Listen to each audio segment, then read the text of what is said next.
My name's Dave Zapponi. I'm the CEO of ECHO, otherwise known as the Educational Council of Homeowners. I want to thank you all for attending today and participating in today's webinar on understanding financials, internal controls, and fraud prevention.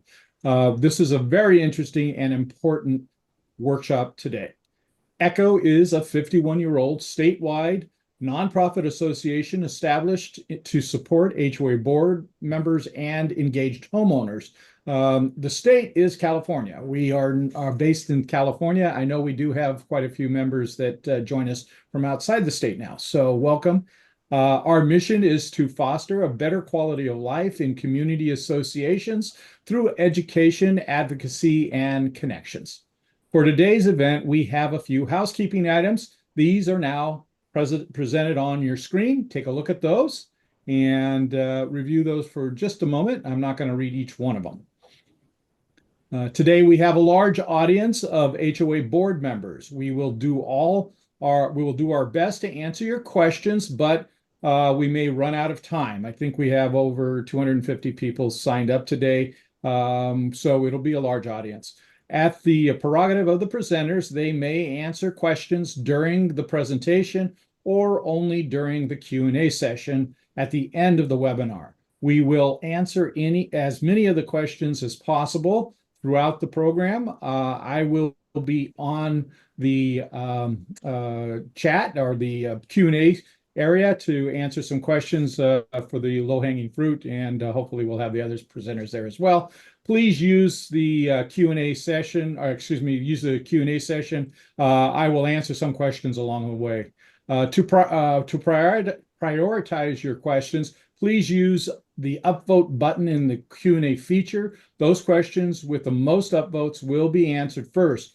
It's easy, simple, and to use the thumbs up. It's a little thumbs up icon in the bottom left corner of each of your screens. Please do that. We will not be answering the questions in the chat. We're asking that you put them in the Q&A for this program. Specific questions about your community are best asked of your attorney or another appropriate expert familiar with your association. Please use the chat feature to report technical issues and to communicate directly with one another. We do not monitor the chat conversations for questions. Now, let me give you let me direct your attention to the screen and where you will find our disclaimer. None of what is said during this seminar shall be construed as specific legal or expert advice from the speaker, sponsors, or ECHO. If you wish specific advice, we encourage you to contact your attorney or another suitable expert. The information we provide during this webinar is educational in nature and should not be relied upon for specific decision-making purposes. Thank you. This webinar, as well as all our events, are made possible by the generous support of ECHO HOA professional service providers. Join me in thanking today's program sponsor, CID Consortium, LLC, registration sponsor, Levy Erlinger and Company, LLC, CPAs. And for today's event, we will also be giving away a $50 gift card from Amazon at the end of the program, courtesy of CM Squared. You must be present to win. Now, to hear a few words from our program sponsor, we have a short video.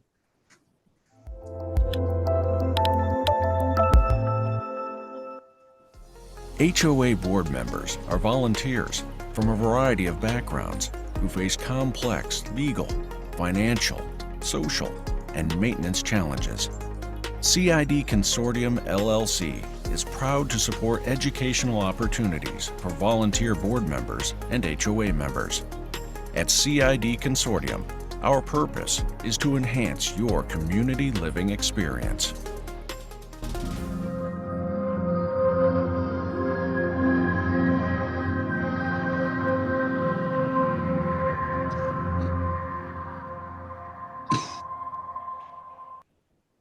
Thank you to CID Consortium for supporting this program today. Please support all ECHO professional members and especially our sponsors. They make our educational programming possible at little or no cost to you. And today I'd like to introduce our speakers. Bill Erlinger is a partner at Levy Erlinger and Company, LLP CPAs. He received a BS in accounting from the University of California, Berkeley, his MBA in finance from Boston University, and a Master's of Science in tax degree from California State University, Hayward. Bill's thesis was on the taxation of homeowner association.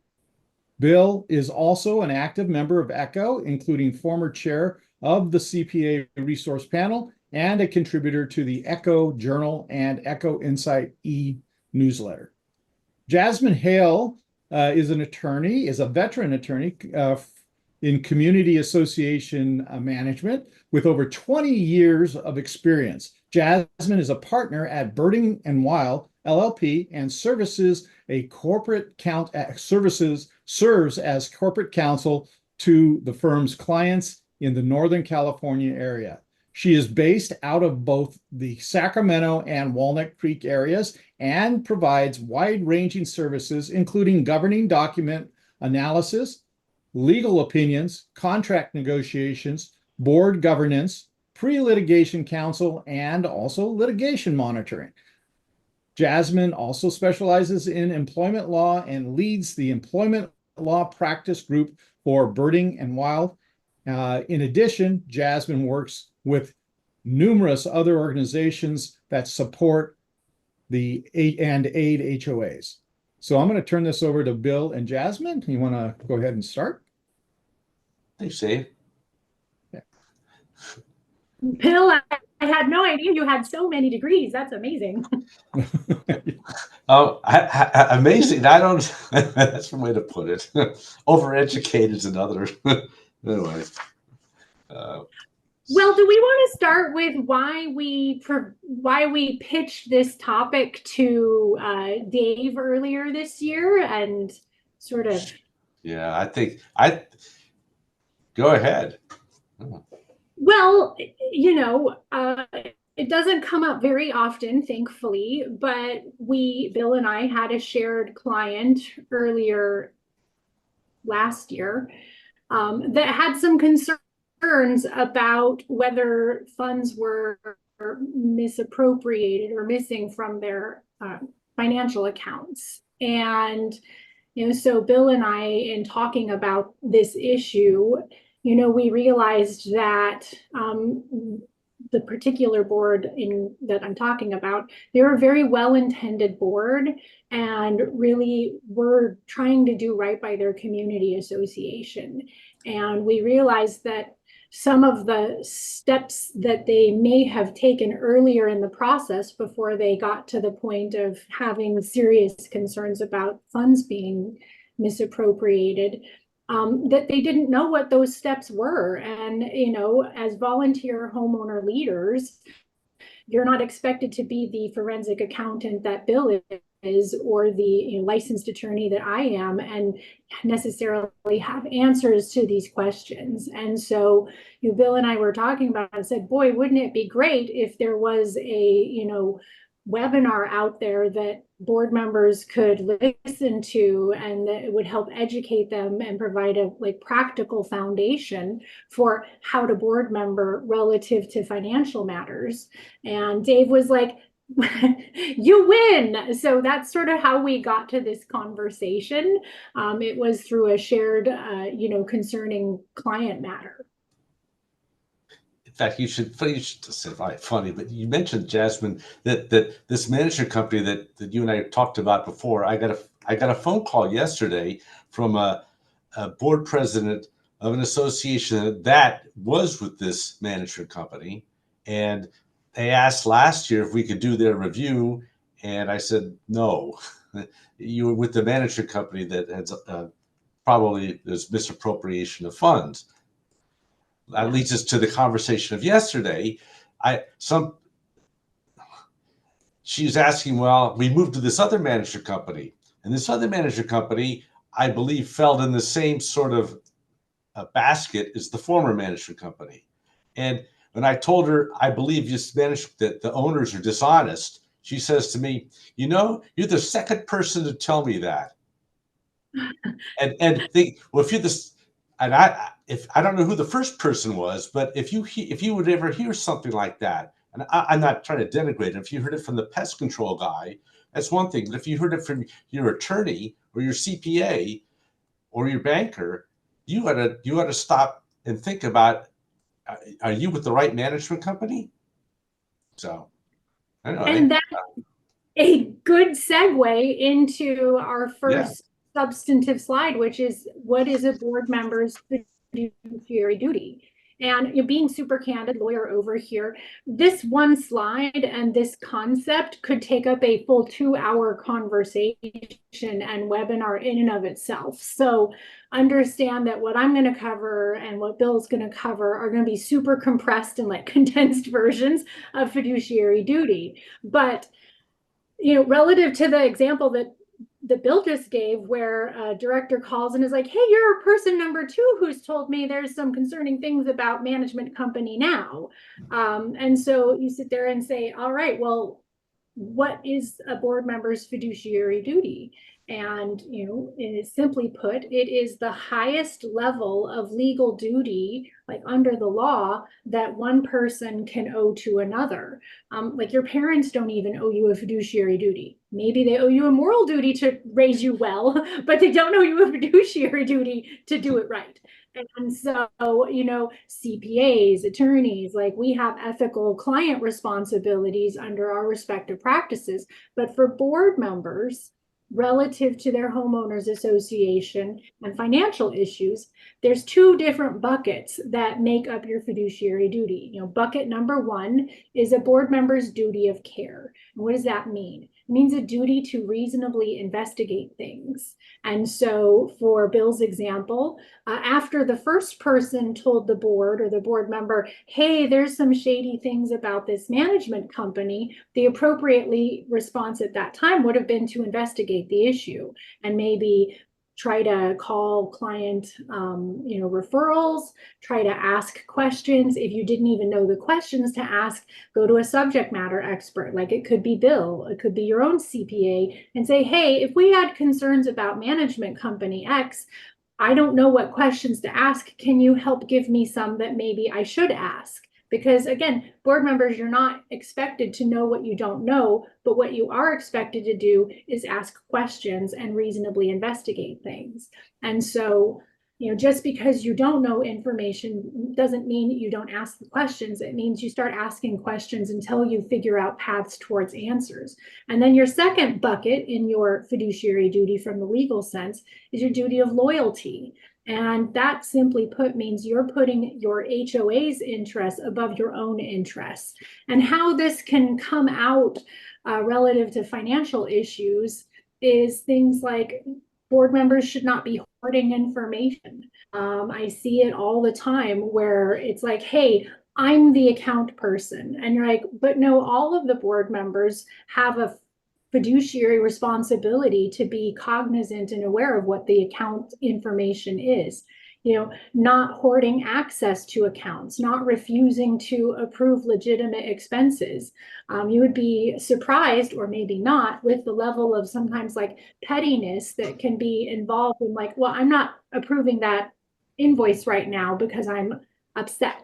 And so you're like, okay, so the duty of loyalty component relative to financials is for you to act in the HOA's best interest, even when it's against your own interests. And why does it matter so much? It's like, if most of us are familiar with football or soccer, know that you've got to get to the end zone or you've got to get past the goal line.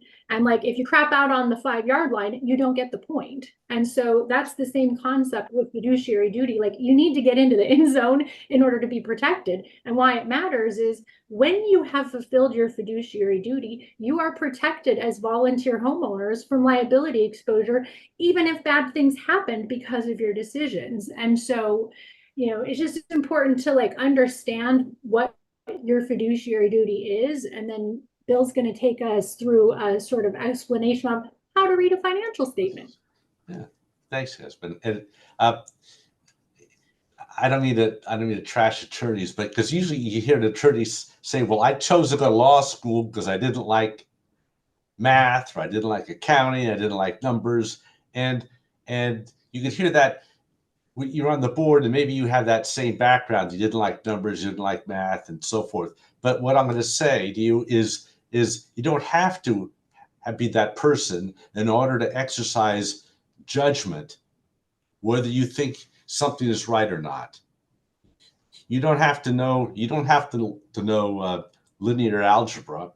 All you have to know is that the main event in an association, it's very simple, and it's just for most associations, it's very simple. It's just cash. It's all about the cash, all about the money, and you and no matter what your background is, you balance. Hopefully, you balance your checkbook once periodically. How's that? And you're familiar with all the concepts there. So if there's something that you're unhappy with, or you don't understand about, you're looking at the association's bank reconciliation, cash, then you need to ask questions. That's all. It's just because that's the main event. That's where most of the trouble would ever come with we talked about these dishonest management companies. It's not about presentation of your financial statements, because it's not like you're a publicly held company. It's all about the cash. So if you have questions about the cash, that's what it's all about, and that's where your as Jasmine says, you the fiduciary obligation to your association is protecting the cash. So you don't need to necessarily know how to read the financial statement and understand high level accounting or math. I think it's pretty basic stuff, and you should be able to if you don't understand something, and you probably, if you don't understand it, there's a good reason that it's not right, and ask the question. Ask the question of your manager, ask the question of your fellow board members, but ask the questions. And as I'll say, the conclusion is, and this is drilled into into CPA world, is you have called professional skepticism. You should be skeptical. And it's not in a negative sense. You should be skeptical of the documents that you get. And based upon that, if there's something that comes to your attention that you are unhappy, unfamiliar with, or uncertain about, you should ask the question. Okay. Moving on. It looks like Bill, you're the going to talk subject. about red flags. Yeah, red flags. All right, well, red flags. As thanks, Jazz. As I said before, it's all about cash. Almost all the time, it's always about cash, and because it's, as I say, you're not a publicly held company, and you're not going to try and manipulate the stock price.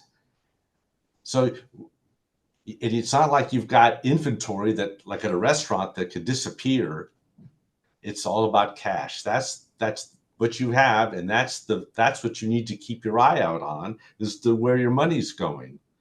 So one of the it might sound so basic, you'll think you can't believe it, but the most basic thing is, in your monthly board package, you need to see a bank reconciliation and a copy of the bank statement for that month. That the management company Jasmine mentioned earlier presented, well, they didn't get the boards didn't get monthly financial statements. And then when they got financial statements, they were missing bank statements. If you see something like that, that's more than a red flag. Because as you know, in your own personal account, if you don't get that bank statement, you're going to be very concerned.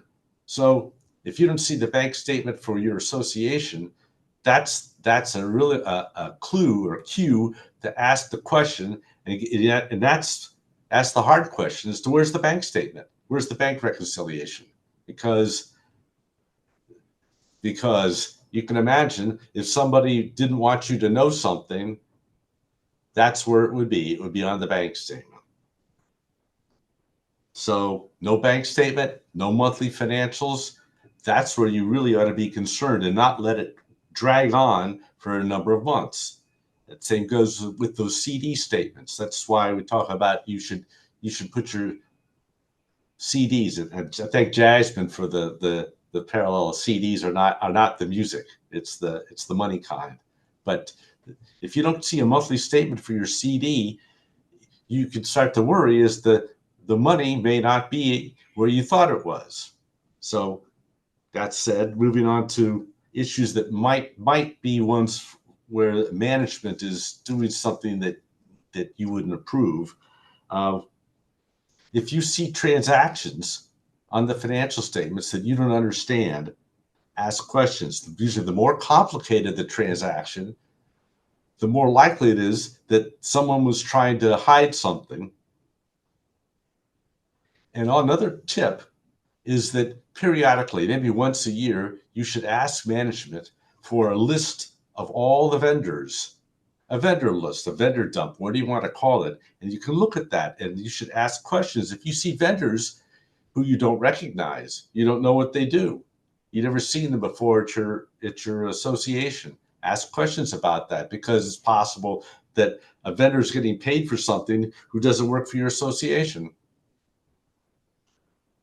Now, the informal stress test is, it all gets back to the money. If you hear from management, or if you're doing it self-managed, you don't have enough money to make that regularly scheduled transfer to reserves, well, why not? You budgeted, you know what the expenses are, that you should be able to make that monthly reserve transfer. If you can't make that reserve transfer, you ought to ask questions as to what's going on, because you budgeted that way. And the other is, if you have to borrow from reserves to pay for an operating expense. We all understand, we all know what's going on with insurance, and insurance premiums are unbudgeted, are so much more than budgeted. And then you may have to temporarily borrow money from reserves to pay the premium, but that's understandable. But if you have to borrow money for reserves to pay for something else, then you need to ask questions, what's going on? Why don't we have any money in our operating account to pay for these transactions? So much for about the flags. I think Jasmine will talk to you about what's next to do. All right. So, and what Bill's talking about, a real world example literally happened last night. I was at a board meeting, and the board had a, claim. I shouldn't say the board, because it was a claim that arose from a flooding in a condominium project that, impacted 8 units. And management had, without informing the board, undertaken to get the remediation work done, and they'd cut checks paying for the remediation work. And how all of this came about was because the HOA was down to $600 in their operating account, and they didn't have money. And management was like, oh, we're going to need to borrow money from the reserves. And so the question from the board was, how the hell did we get here? And, so that was not a misappropriation in terms of we took money and paid ourselves. This was, we took your money and paid vendors that you needed to pay, but it was a function of the board wasn't aware that a flooding incident had happened, and that instead of going through insurance, management company had just undertaken the work. And so it's, again, not a misappropriation, but it was absolutely a missed opportunity for communication. And so, from the high level, there are a few statutes in the Davis-Sterling Act. That's the body of law in California that governs HOAs. And in it, under Civil Code 5300, for those who like to know the code citations, HOAs are required between 30 and 90 days before the end of a fiscal year to distribute the association's annual budget report. That's things like, the budget, you've got financial information in there, who to contact for various things. So that's a requirement. Civil Code 5305 requires most HOAs, not all, because it has a $75,000 revenue threshold, but most HOAs, especially in California, exceed that. that you have to provide a review of the association's financial statements by a CPA within 120 days after the close of the association's fiscal year. And then Civil Code 5500 requires boards every single month, whether you have a board meeting or not, to review the association's financials. So going back to Bill's red flags, if you're not getting the financials once a month, that's your red flag. You should be getting them because the law literally mandates that the board members review the financials every single month. And I'm talking about, you're looking at the association's actuals, you're looking at the income and expense statements, you're looking at the check register. So if you're not getting any or all of those documents, that's your red flag. So now we're at, you've got red flags. What do we do? First, absolutely file a police report if you have concerns. And why we would file a police report is because other steps are going to be predicated on you having filed this report. You do not have to have a forensic, audit of your financials that has more conclusively proved you've got, misappropriation or missing funds. It's just you have reasonable basis for the suspicion that your funds may not be there or may have been placed elsewhere without your approval. So it is an important step. It's also important to understand what the police report is and isn't going to accomplish. I had a client recently that they're small, not run by a management company. They, were largely operated by board members over the years.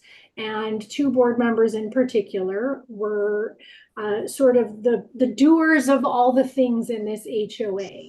And new board members get voted on, and they were doing what Bill said, a sort of spot audit to try and stress test, like, hey, can we find all the things where we're supposed to find? And they found some concerning transactions, like $10,000 that was, transferred that looked like it went to a casino.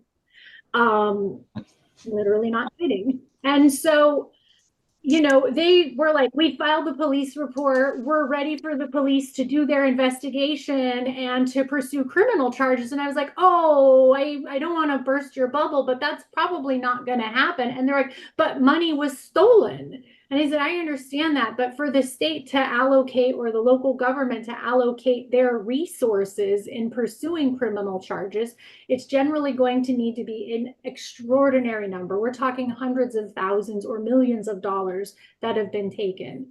I certainly know when Bill and I have talked about this, when I've seen what is still a lot of money to HOAs, but it's not in that, hundreds or, millions. I have generally not seen law enforcement and district attorneys file claims, to pursue criminal charges. So just be mindful that the police report is an important step, but it may not go anywhere beyond you filed the report.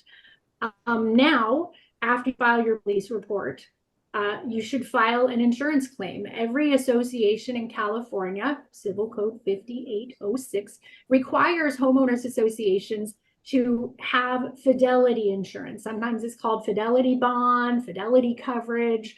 The things that the fidelity coverage covers are employee dishonesty if you had employees, director dishonesty if you have a director who's at issue, computer fraud, and then management dishonesty if you have a management company.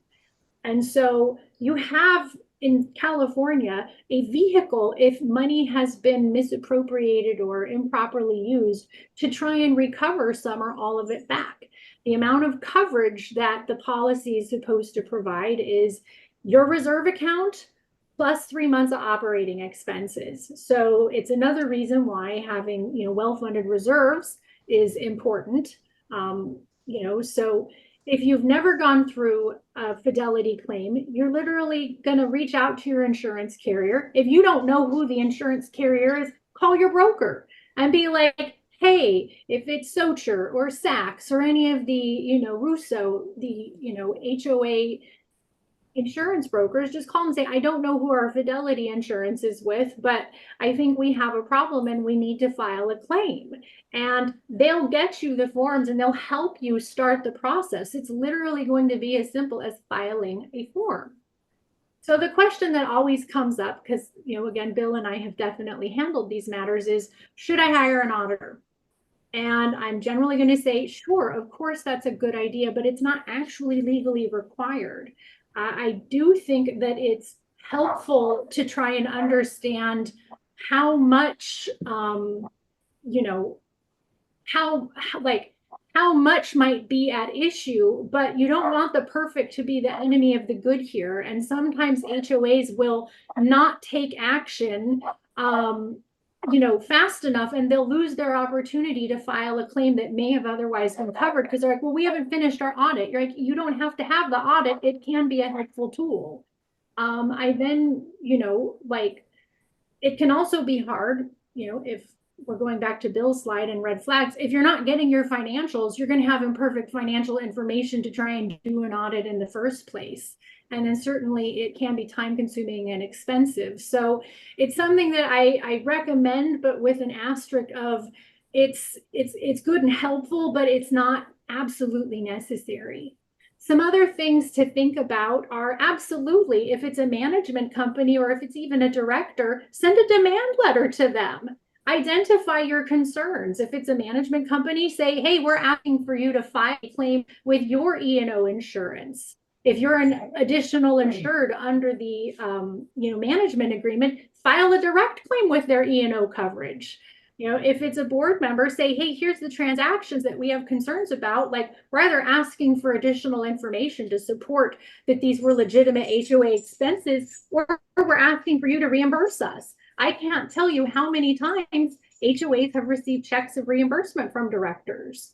And, it goes without saying, if you have concerns that management is not taking your money and using it as they're supposed to, and instead putting it in their own pockets or elsewhere, start looking for a new management company. That goes back to the very first thing I talked about, fiduciary responsibility. If it's a director that you have concerns about, consider initiating a recall petition, or consider removing them as an officer, taking them off of bank accounts and the like. So there are definitely steps that can be taken. What not to do? Do not delay from the time that you have a suspicion to the time that you file your Fidelity claim. They're going to ask you, when did you first have a suspicion about this? If you tell them August of 2022 and you're only filing a claim now, it's likely going to be denied just because you were not timely in reporting the claim. And so it is absolutely imperative. When there should be a very small runway between when you file a claim. They understand you may have more information that arises after the claim is filed. And then absolutely do not discuss this information publicly to non-directors. You could risk a defamation claim from the management company or from the director, because until it's an adjudicated issue, these are allegations only. And so you really do want to loop in your legal counsel when you have this issue, because disclosure might well be appropriate to the members. It's the way and what you disclose that is important, so that you're not, on the one hand, addressing the risk of, hey, were our funds misappropriated? On the other hand, inviting a lawsuit from the management company. That would just add insult to injury. And so now Bill is going to talk about audits versus reviews.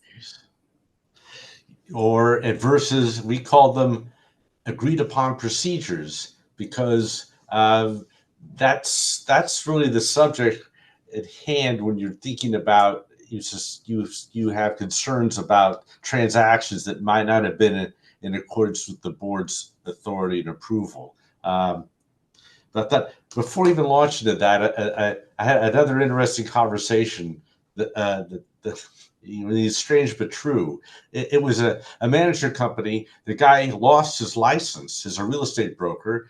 The Department of Real Estate yanked his trust account. I don't know what he was still doing in business, but he kept this one association for some reason. I don't know why this one association, so I'll tell you something, that they decided they didn't want to use them anymore after 5 or 10 years, whatever it was. And I was talking with the management company. I said, "Did you know it came from this guy who stole money?" And I said, "No, we didn't know that." And they decided they didn't want him as a client.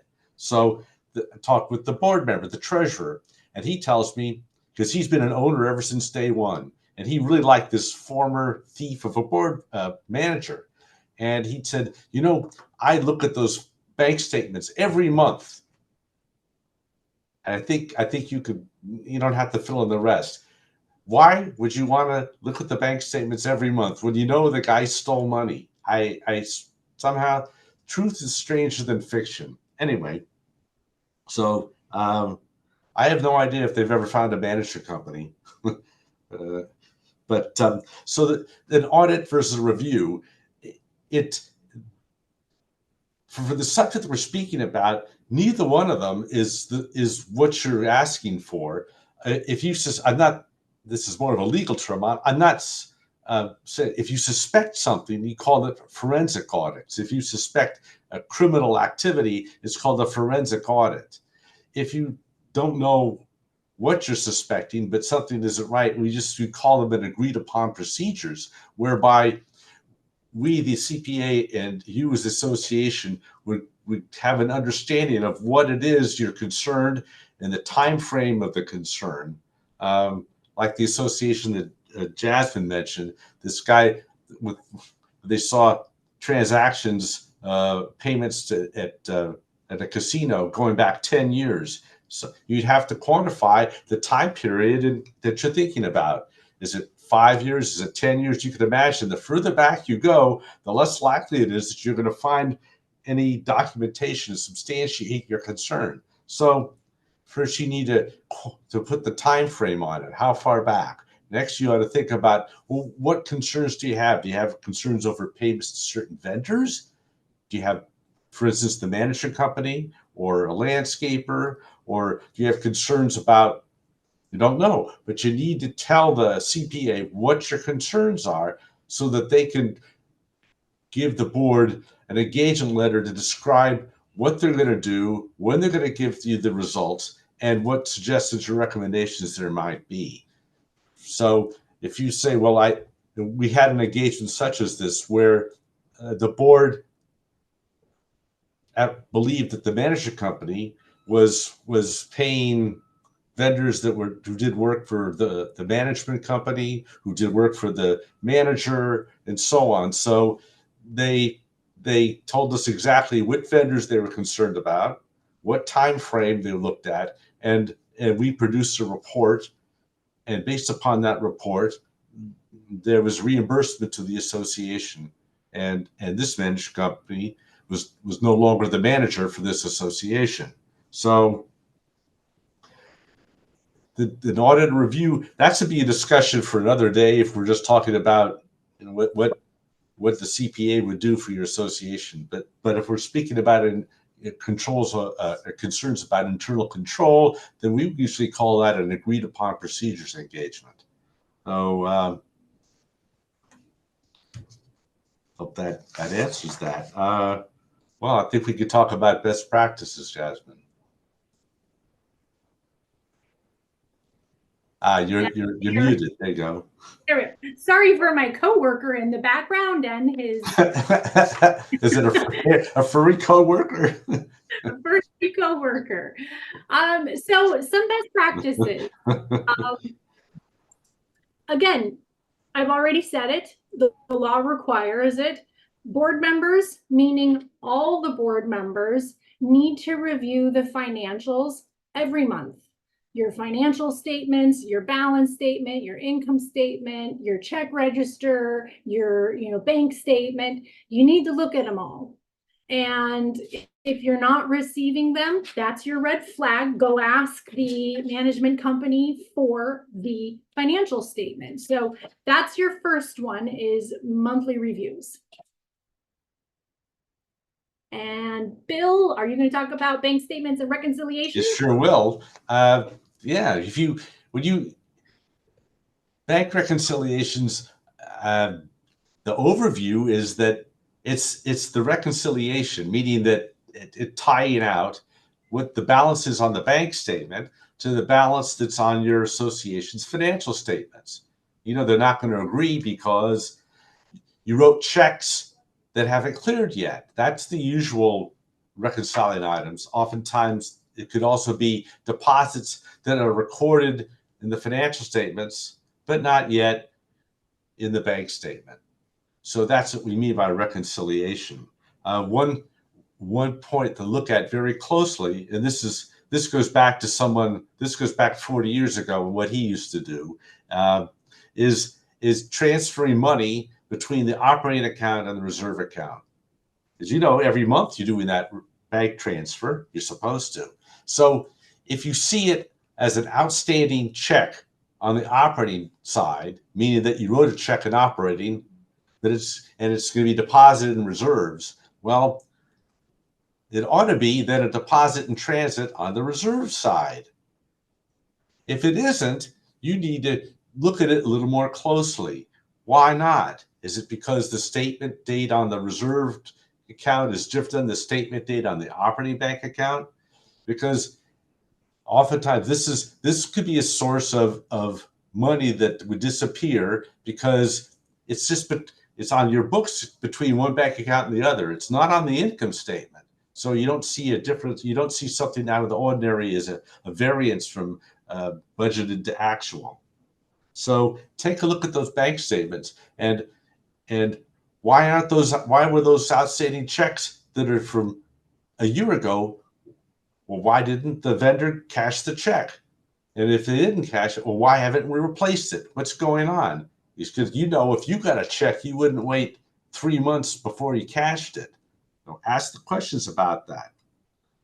So, Jasmine, what are shared accounts? Well, they're not supposed to happen. So that's the main thing, again, that would be another red flag is, the management company that we started talking about at the beginning of this presentation. When I asked the board, well, where's your accounts? And they said, oh, management had moved them. And I was like, okay. Generally, I know where my money is, and they had just levied a very large, like $25,000 per homeowner special assessment. So we were talking life-changing amounts of money if that's misappropriated and taken, because it wasn't like we were redoing planters and beautification. It was like we are trying to make our roof stop leaking on us, and we are undertaking like SB 326 balcony inspections and repairs. And so this is life safety stuff. And so, the Davis-Sterling Act, Civil Code 5380, for anyone who wants to know, it requires that your funds are in an insured account, whether it's FDIC or there's like credit union and guarantee institutions that have the equivalent of it. The account needs to be in the association's name, or if it's in the management company's name, it literally needs to say like trustee for HOA.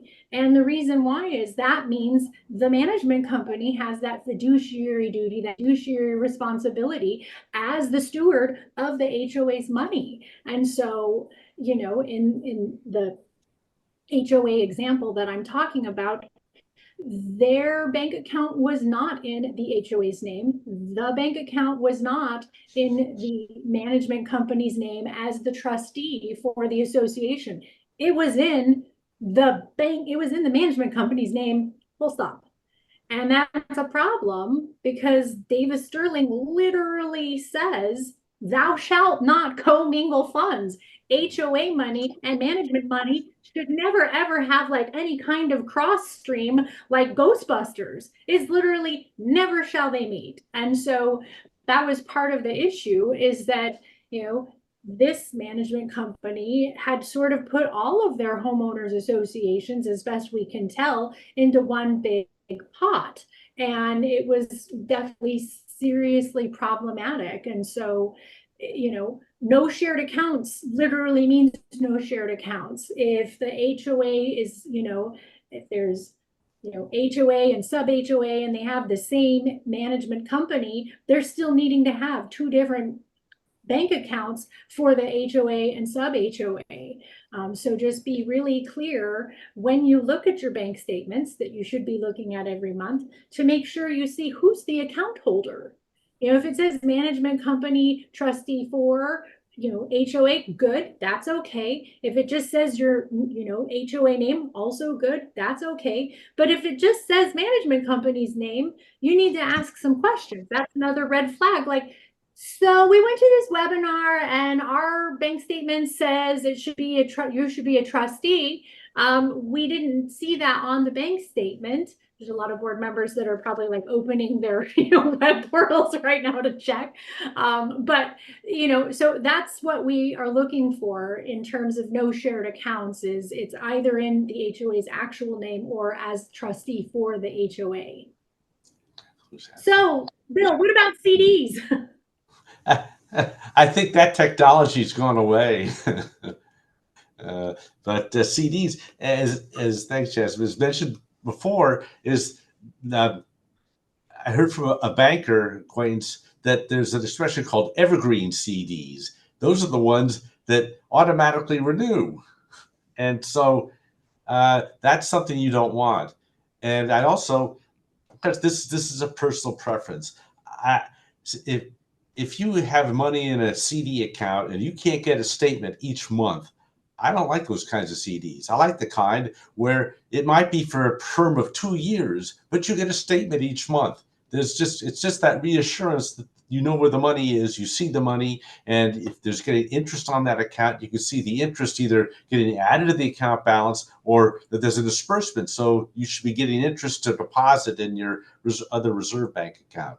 Those are the kinds of CDs that I like to see. But Jasmine said that CD needs to be in the name of the association or in trust for, because you'll find out the hard way is these associations found out when they want to get access to the money or copies of the bank statements, the bank will say, no, we can't do that. You're not a signer on the account. Your name's not on the account. Go speak with legal counsel. And believe it or not, there are some. It's not the bank itself. It's probably more like certain bankers at banks that are reputable and do a lot of work with HOAs that close one eye and allow this kinds of transactions to take place. They allow some management company who's dishonest to open up an account and not put any board members as signers on that account, and then transfer the association's money into these accounts where the board no longer has any sign authority over the money. In fact, that segues right into the next subject. Yeah. In our example, HOA, when, I talked to the board about concerns that I, had and had received, I asked them, where's your bank account? And they said, we're going to have to check on that. And I was like, oh, Lord, we have a problem here. And then they came back and said, well, we found out it's at X Bank. And I said, okay, are you like signers on the account? Are you account holders so you can get the bank records so that you can confirm, like, is your money where you say it's supposed to be? And is it the amount, to Bill's point, it's all about the cash. Is the amount that's in the bank the amount you think it should be? And they realized, oh, exactly this. They were not signers on their own account. And we really had to lean heavy and hard on the bank and be like, do you understand there's risk for your bank at this point by not having the association's actual officers and directors as the account people? And, they got it done pretty lickety split in terms of getting the actual directors added to the account, at which point we were able to start accessing actual bank records, actual check registers, actual statements. And that's when the association did realize that there was substantial, like hundreds of thousands of dollars that was not in the account that the board believed should be there. And so then we were able to take steps in terms of making a demand on the management company saying, so this transaction that occurred with a straight, $100K transfer from the account, we didn't authorize that, so we want that money back. And, so it really does put an onus on the board members. At a very minimum, you need to be account signers on your bank account. And so that's a red flag if you're not, and it's a issue to address to make sure that you have access to your own bank records. It's funny. I heard something. It was yesterday about signers on the account. I never. It sounded to me that it's an option for a board or volunteer. A board member doesn't necessarily have to, nor do they want to, put their name on the signature card for the association, because they have to give out personal information. And I'm sure you probably, how many of you they're on the internet and you put personal information in there all the time so that you can buy something on Amazon, and yet here it is. Just I think maybe this is a personal opinion again. You have an obligation to put your name and signer and signature on the association's money. It's your money. It's your association's money, and if you're not going to step up and take responsibility over that, that's misplaced. Of course, that's just a personal point of view, and the disclaimer applies. So maybe we want to conclude. Yeah. Like we're at our kernels. That's how interesting. That's how you spell it, kernels. As I said at the beginning, that it applies. This is what we're taught in CPA school: is that you have to be skeptical. It's called professional skepticism. It's not that it's just what as it says, that when you're handed something from the management company or handed something from a board member, that you look at it with professional skepticism. That's all. It's not that you suspect anything into the negative. It's just that that's how you would approach something like that. Because if you don't have that outlook, or when you're looking at something involving your money, and it's all about the money, because that's the main thing with the association, is that if something's going to go wrong, it's going to go wrong with money that's missing. And then in order to make up the lost money, or your other other association members are going to have to cough in the extra funds to make up for the money that was stolen, unless you get a recovery from insurance, which pretty unlikely. So, concluding, Jasmine, Being a board member, it requires actual participation and active participation. I think all of us on this Zoom you're doing the right things. You're attending these types of education sessions. You're being active in how to best practice and operate your HOA. And I see a lot of board members who are very passive. They don't open their financials. They sit at the board meeting and they sort of vote when they're supposed to, but they haven't invested the time that it takes to be educated and informed and to ask those questions. And, if you've seen nothing else today, you should realize, like, there are laws that require the active participation, especially with respect to financial issues and matters. And so it's just something that I hope board members really do take to heart, that it's a serious responsibility when you sign up to be a board member, or if you've just been conscripted and like no one else will volunteer. That's sometimes how it is. Just know and appreciate that it really is an active participation on your part. Okay.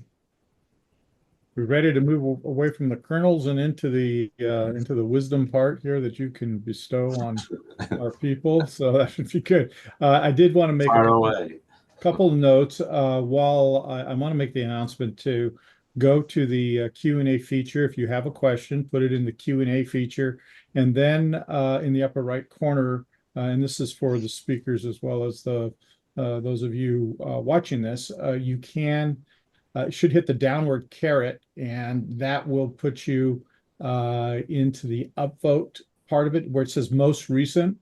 You want to click on that and then go to most upvotes. and that'll tell you how many, which question is the most popular, and we are doing this on sort of a voting basis so that we get through those that are most interesting to the largest number of people. Second note I would like to make is that we not only have HOA board members on this webinar. I noticed in the questions we had some homeowners that are disgruntled or disappointed not to be able to review the financials and get the bank statements and what have you, and they'd like to address it from your perspective. And it's good to have board or homeowners that are interested enough in their communities to participate in a conversation that we're having today. So I appreciate that. And one final thing, as you're looking through those questions, Echo, we often get a call about these kind of issues where there's fraud or there's someone believes there's fraud.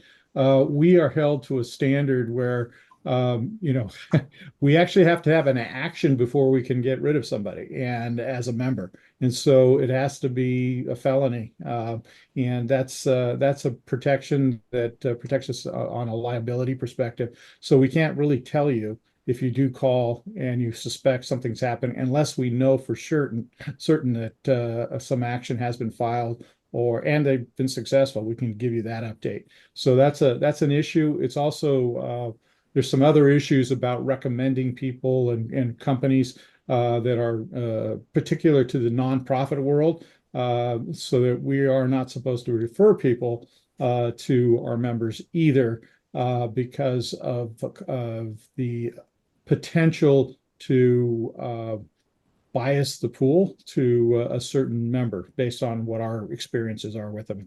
And that's considered an unfair business practice, which is federally illegal.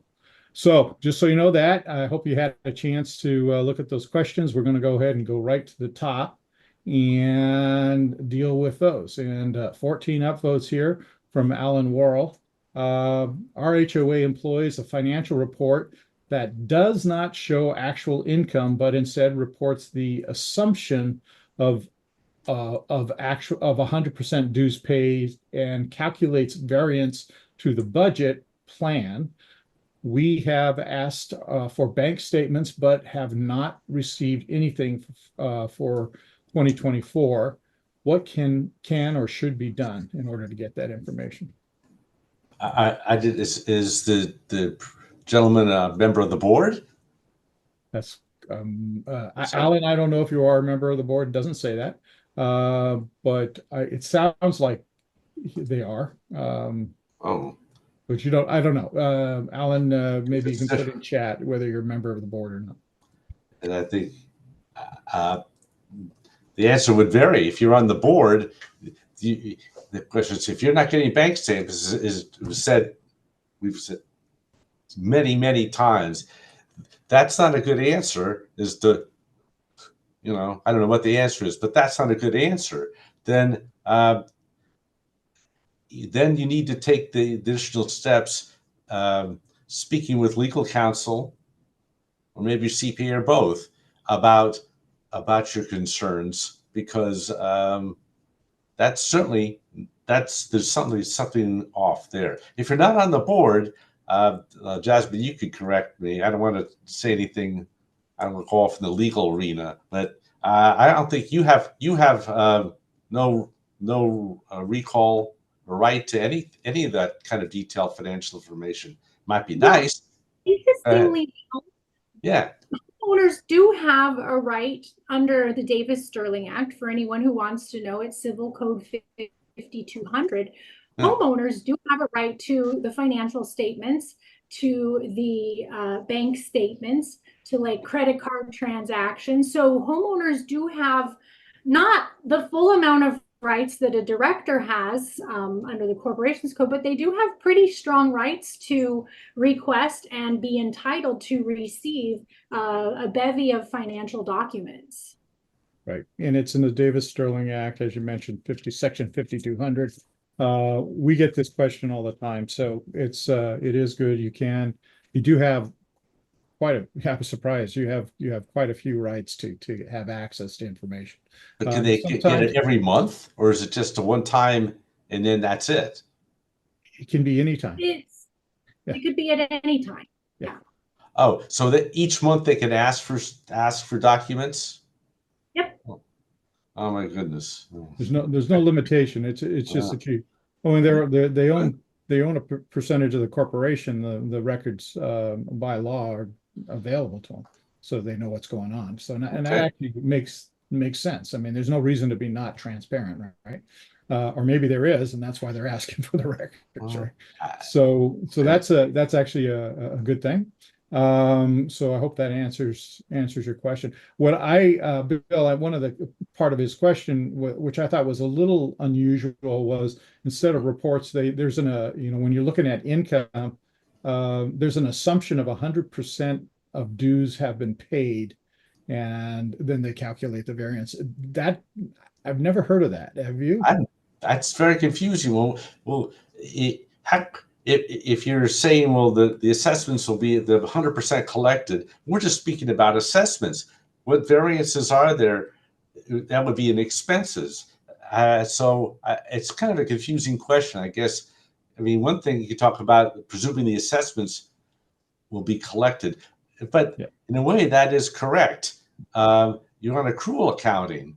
If the assessments aren't collected or they're paid in advance, that ends up on the balance sheet.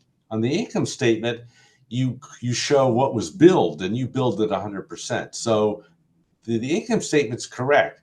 If you're wondering how you're doing if people paid their assessments or not, then you look on the balance sheet and look at the aging of assessments receivable. Okay. That answers that.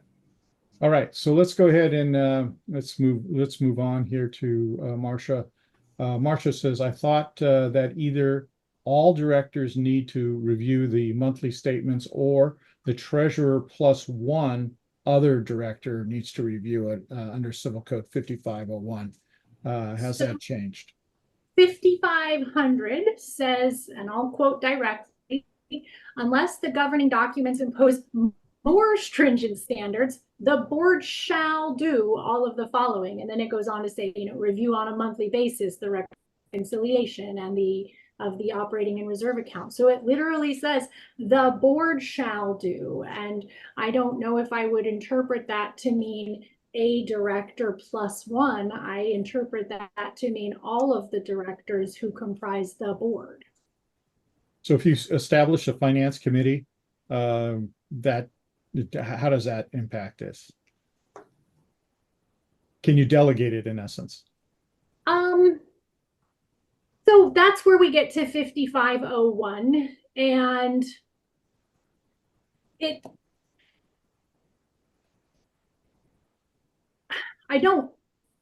allows for that committee or those designated people to review these things, but I don't think that it's taking away the board's responsibility to do the review. So, I mean, you can have your finance committee, or you can have your, treasurer plus one, and they can be doing the financial reviewing requirements, but the board still has the duty to be ratifying these things. And they still have their obligation to be looking at the financials, even if they're not necessarily the ones doing a lot of the laboring or of going through reconciliations. The board members still have their responsibility to be able to ratify the financials. And so, I mean, that's like the whole heart of what we've been talking about, which is you can't just go to a board meeting and be like, I ratify, if you've never looked at the information. You would be breaching your fiduciary responsibility if that was what you did. You have to actually have looked at the information in order to be competent and able to ratify it. Okay, yeah, I've been looking at 5501. It's kind of an interesting, you might take a look at that real quick. So let's go to the next question. And our association has lots of financial red flags, and the board does nothing. What can a homeowner do without risking retribution on their own personal finances to get this investigated? Well, maybe they ought to first get themselves on the board. You could if you've got those kinds of concerns, being a bystander or being just an owner is not quite the same. If you're on the board, then you have a lot more clout, including Well, yeah, you have the hiring ability to somebody. put stuff on you have the ability to put stuff on the agenda, Mhm. bring it to the board's forefront for sure. Yeah, but if you're not on the board, you do have access to getting the documents, right? So No, of course you do. we covered that. And I think Lynn is saying here that you have, it's 10 business days to receive those documents once it's requested. So it's 10 business days, just to make a distinction. It's 10 business days for the current year's, like your current fiscal year's records. And then it's 30 calendar days for the prior 2 years. So Okay. just know there's 2 different sort of date deadlines with record inspections. Yeah, and then you can go to IDR and ADR, which is go through a dispute resolution process, which I think makes sense for us. Thank you, Lynn. And let's see, Mac. We're going to take Mac's question. Does California law require inclusion of long horizon components like plumbing systems and sprinkler systems in the reserve study? So components. If such components are not included, must that fact be explicitly mentioned in the annual disclosures? It's a good question, and I'll answer it by saying this. So your reserve is the report. It identifies elements in your community that have a lifespan of 30 years or less.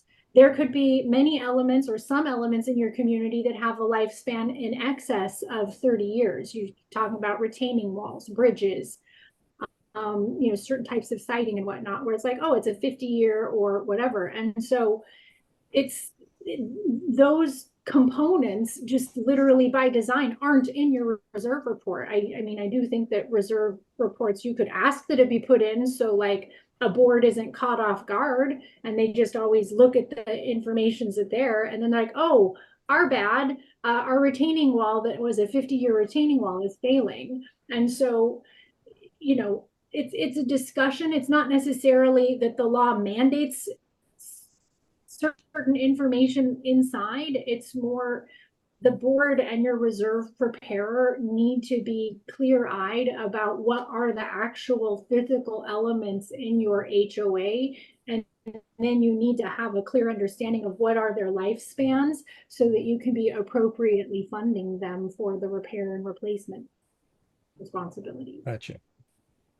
Okay.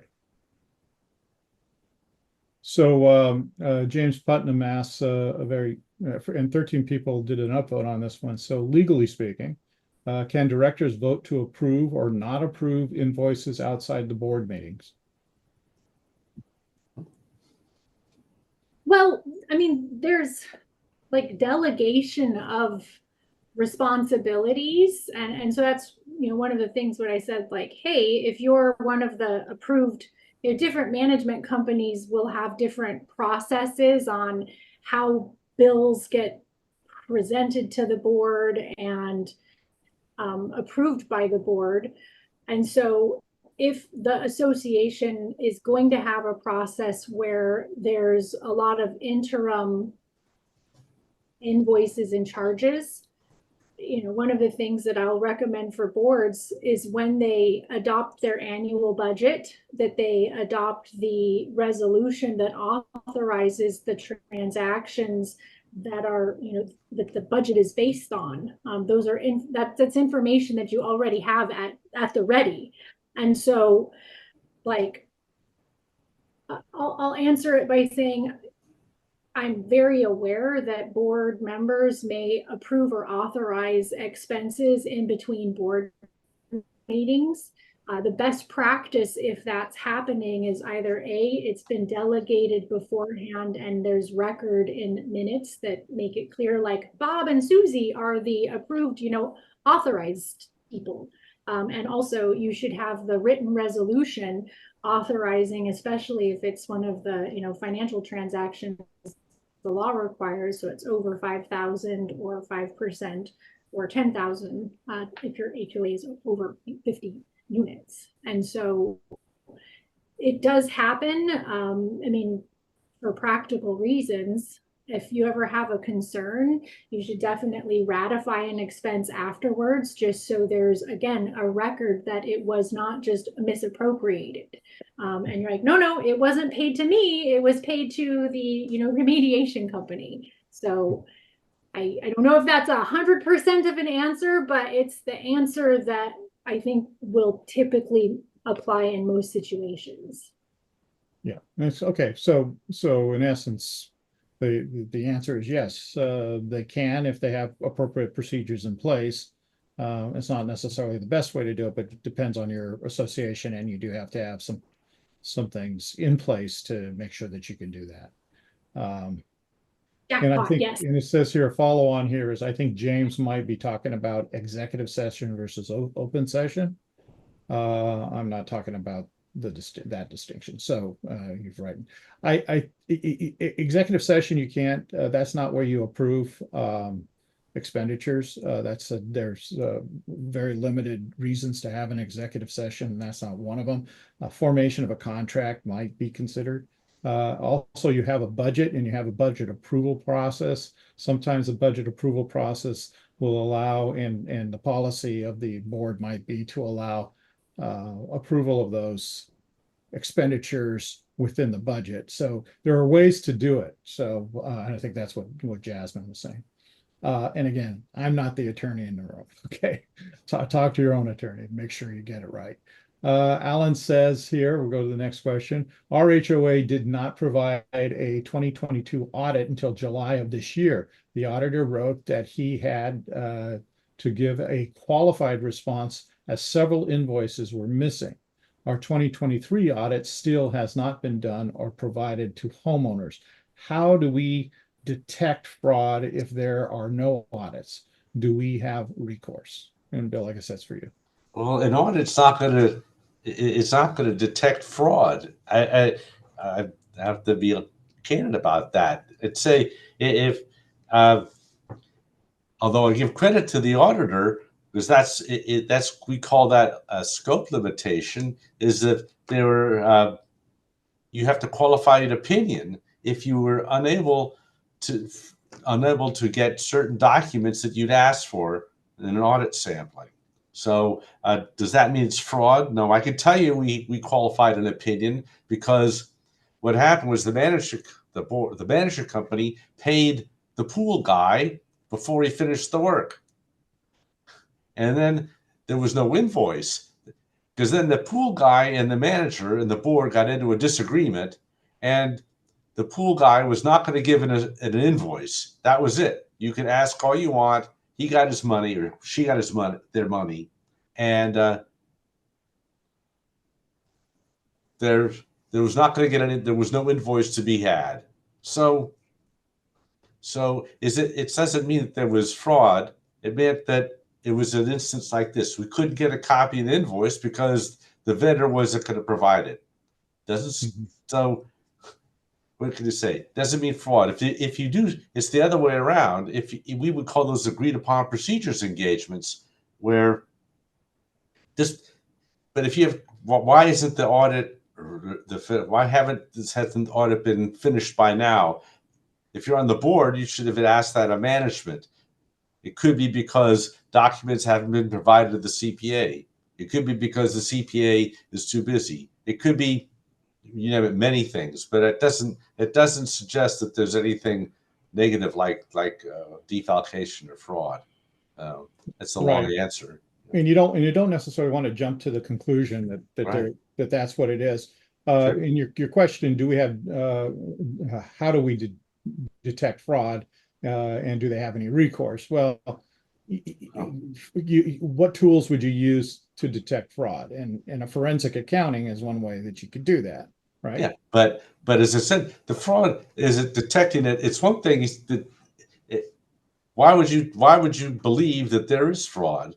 If you were looking at the bank statements every month and you saw cash transactions that brought about concerns on your part, then there's good reason to. But if you're just unhappy or you wonder why you didn't get something timely, that doesn't mean you have to jump to the conclusion it's fraud. There are lots of other explanations. As I said, it could be lots of reasons. It's mostly if you have concerns about the cash, that's when you should think about the fraud. I'd say it's not a publicly held company. Well, and that I think was the essence of the question is, there's an anomaly there. The CPA picked it up. And as a member of the community, Alan was looking to try to find out what his options were. And Sure. there you have lots of options. I mean, you have to know all the specifics to get to what your options are, but I think what Bill's saying is don't jump to the conclusion that it's fraud or could be fraud. It can be a whole bunch of other reasons. And Sure. if it's missing invoices, I can see that if they called and they couldn't validate it, that makes sense. And you get a qualified opinion. Mhm. And it could be as simple as that. So there you go. Marcia M. Should an HOA's CPA be able to provide a crash course on how to comply with California Civil Code 5500 for new board members? I don't know how to answer that. I mean, we'd be happy to do so. Have to qualify that. That's outside our engagement letter. It would be on an hourly basis, but no question about it. I'd be happy to do so. If you're interested, you have our contact information. For your CPA. Even if we're not, we'd be happy to do so. So you can include it in the letter of agreement with the CPA and your contracted agreement with the CPA is what you're saying, and that could be No, done. usually no. That's not, our agreement is to provide a review or an audit.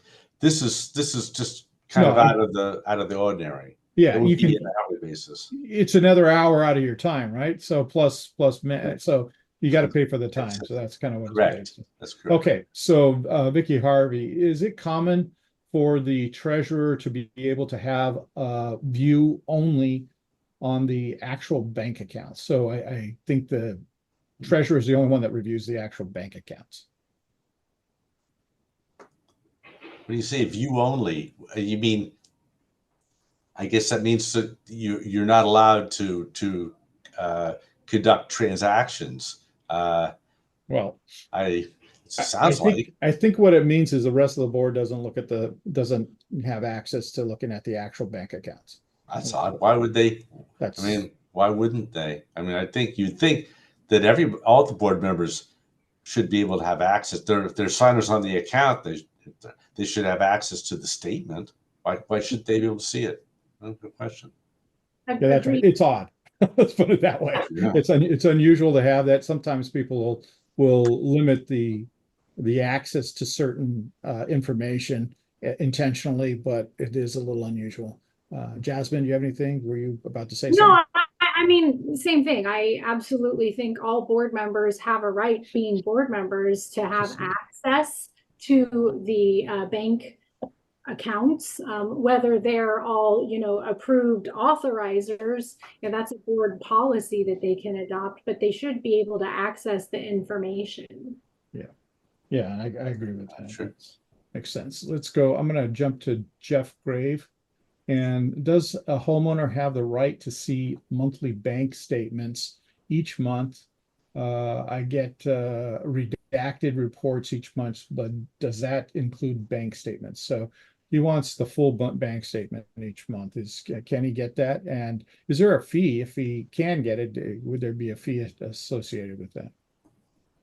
So the associations they're entitled to redact information that would appropriately be expected to be kept confidential. So if there was account numbers, it's okay for the HOA to redact that information.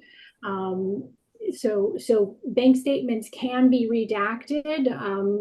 It can't redact the whole thing.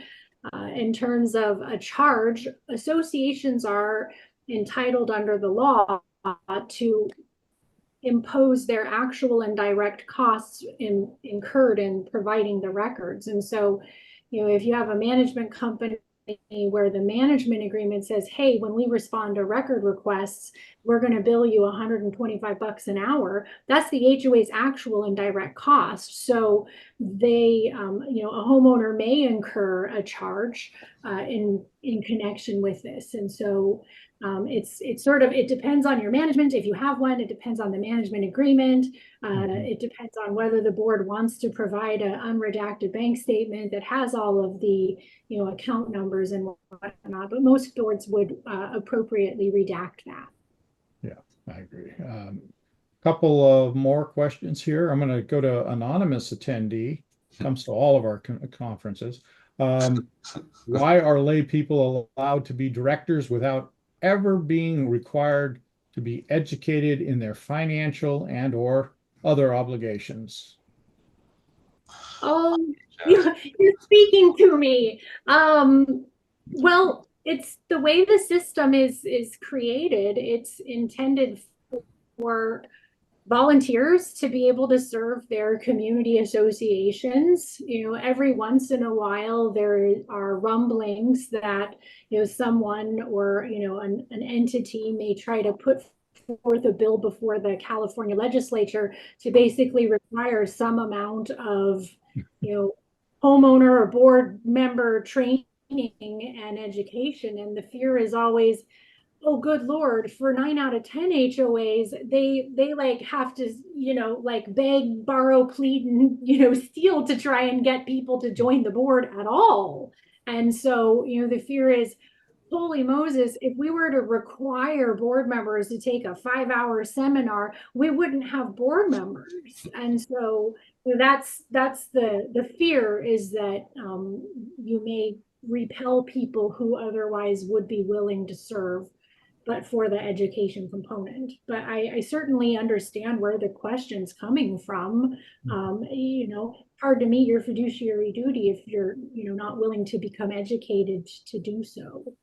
Yeah, so board member club regular Charles Kaufman says it's an American tradition to put people in service without any knowledge. That's funny, Charles.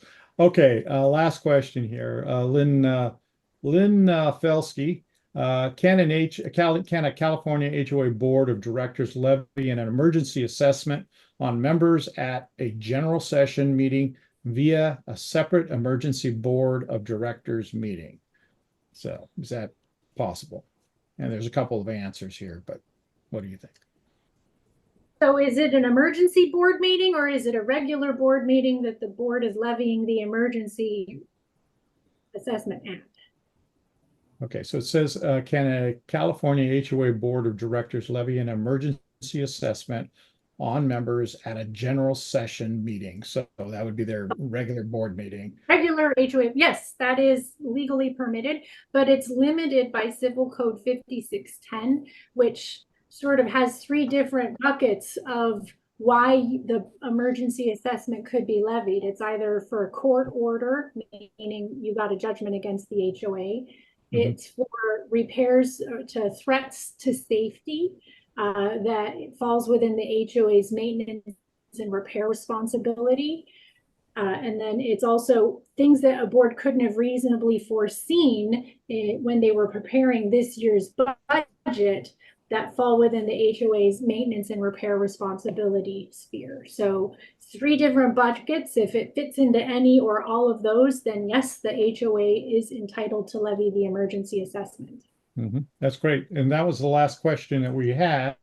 And so I will say that we are going to have a meeting on meetings. So we're going to have a webinar on meetings coming up, best practices for running a meeting, what types of meetings are there, and how do you handle those meetings, who they are, what they are, all that, and when you can have them. So emergency board meetings is one area that I specifically requested that we cover. So we have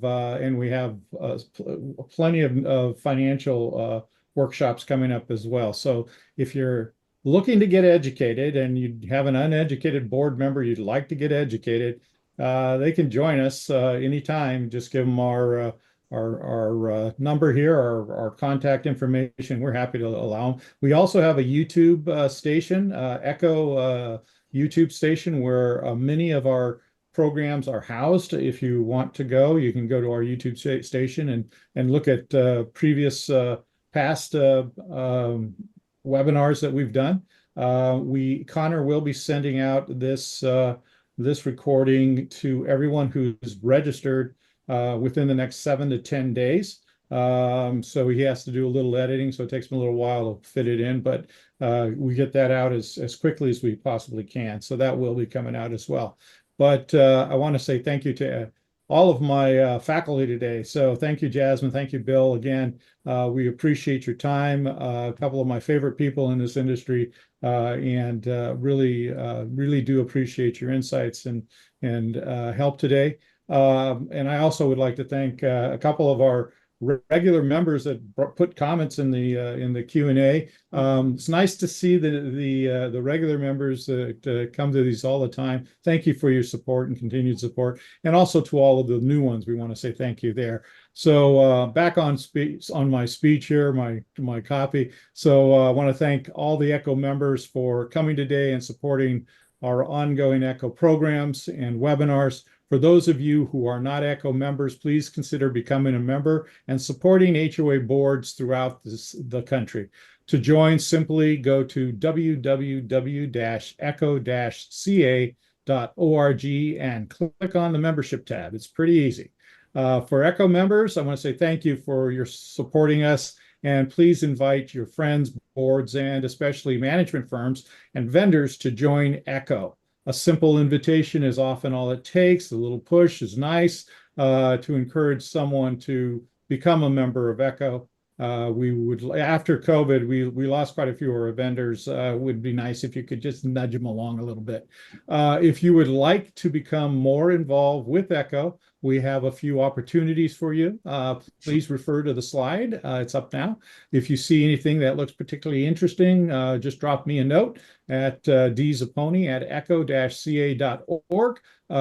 We have some events coming up, and we always need additional help, at least for a short period of time, to help with the badges and what have you. So that would be nice if you could help. Now for other announcements that we have. This year, ECHO is launching a new educational program to focus on HOA board preparedness. The core curriculum of 10 courses is designed for high quality training and is available for HOA board members, interested homeowners, and professionals. Your participation in this program will earn you a certificate of HOA board preparedness. The courses will initially be offered live, and all of them are live. Then we record them. 8 of the 10 courses are recorded, and if you miss the live program, you can attend the other courses on demand and take the test that comes with them. If you or someone you know wants to enroll in the certification program, please send them an email to Connor. He'll set them up, and his email address is on the screen now. I think you can see it. Connor with a CONNOR. So that's his address. Our 2024 resource panels will continue, or are continuing this fall, and we're kicking off with the Wine Country, North Bay, and San Francisco resource panels. San Francisco panel is going to be on the rooftop on a San Francisco mid-rise building. Should be a lot of fun. And we're doing a wine tasting and kind of cheese tasting there. So that should be fun. Sign up early if you want to go to that one, because it does sell out. The resource panels are 25 to 35 attendees. We try to limit it no more than 50. So that's gets a little.